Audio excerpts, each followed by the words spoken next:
son fils.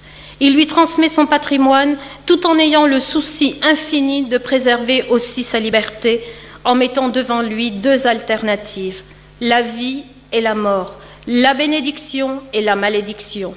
Et dans un soupir troublé, l'invite à choisir la vie afin qu'il vive, lui et sa descendance. Aussi, bien plus que des devoirs, des responsabilités et un héritage agraire, c'est un héritage spirituel que l'homme reçoit lorsque Dieu met en lui la pensée de l'éternité. Mais ce legs n'a de valeur et de sens à ses yeux que s'il peut être partagé avec un vis-à-vis, mais avant de constituer son couple, Adam devra passer par les phases de manque. Pour étancher sa soif d'amour, Dieu lui donnera non pas un clone féminin, mais un alter ego. Et pour ce faire, l'Éternel Dieu pratiquera sous anesthésie générale un acte chirurgical. Alors, l'Éternel Dieu fit tomber un profond sommeil sur l'homme qui s'endormit. Il prit une de ses côtes et referma la chair à sa place, laissant probablement une cicatrice sur le flanc droit d'Adam, ce qui lui vaudra la phrase « Voici cette fois l'os de mes os et la chair de ma chair ». Adam se retrouve désormais le garant d'une transmission spirituelle qui devra se faire en fils de génération en génération. Et c'est sur les notes d'une symphonie unique, écrite au rythme du don et de l'abandon, et dans le secret d'une intimité qui se déflore, que sur les tables du cœur de nos premiers parents s'inscrira le désir de naissance. En ne devenant qu'une seule chair, Dieu permet également au premier couple de goûter à une osmose, à la limite de l'interpénétration, qui tissera entre eux un lien invisible. Aussi, lorsque l'homme ou la femme, transporté sur les ailes de la passion, s'aventure à séparer ce que Dieu a uni, il ou elle perd toute rationalité et provoque non seulement dans son psychisme, mais surtout dans celui de son vis-à-vis et de ses enfants, quand il ou elle en a, un séisme d'une magnitude qui ne peut être appréhendé.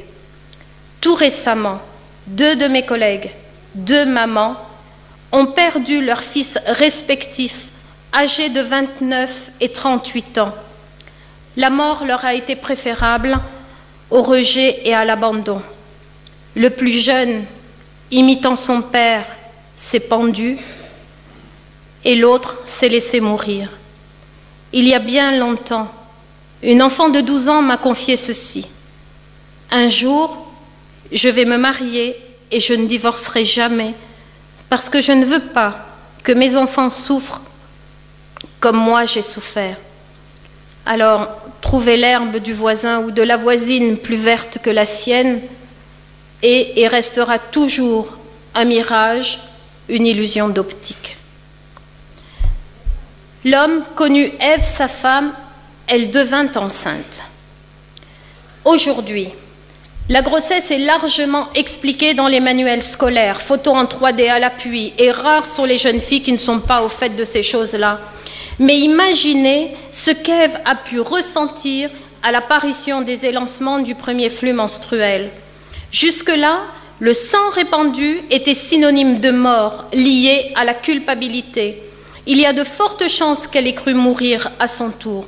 Et puis, l'écoulement et les douleurs se sont fait plus rares et elle est restée en vie. Les mois se sont succédés, répétitifs, et un jour, le scénario a eu une petite variante.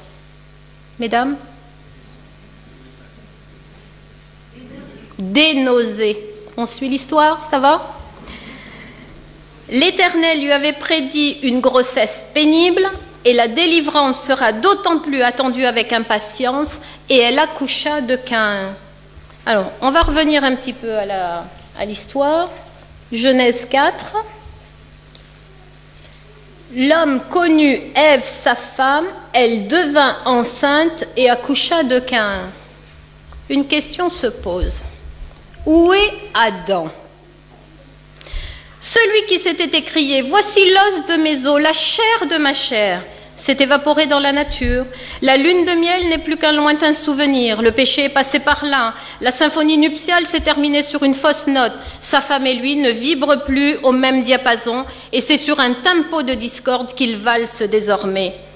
Il en veut à Ève, mais aussi à Dieu. Atteint d'Alzheimer précoce, il préfère se réfugier dans le travail. Il est parti s'occuper de ses moutons et de ses vaches. Le bétail n'attend pas, il est prioritaire. Mais a-t-il seulement le choix ? La famille va s'agrandir, il prend son rôle économique très à cœur, il est responsable, assure et assume, au moins ça on ne le lui reprochera pas. Mais peut-être qu'aujourd'hui il aurait pu faire une exception, prendre une journée de RTT. Oui, mais voilà, il ne sait pas. L'accouchement n'a pas été programmé par le gynécologue, la nature est encore reine.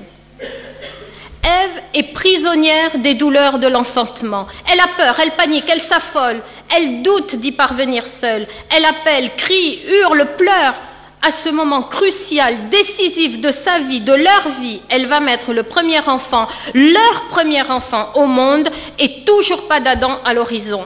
La distance qui les sépare ne lui permet pas de venir soutenir sa femme. L'écho de sa voix ne lui parvient pas, il n'entend pas. Ève est seule. Pas de mère ni de belle-mère, c'est peut-être mieux, diront certaines.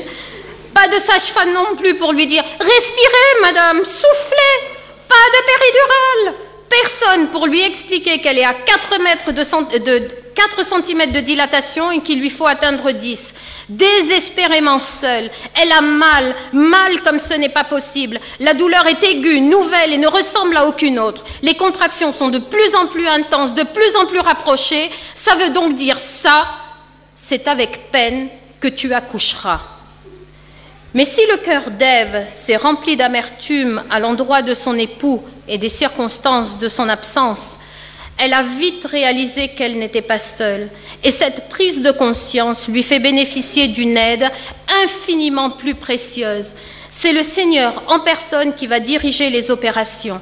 Elle reconnaît sa voix, cette voix si familière qui lui parlait jadis à la tombée du jour.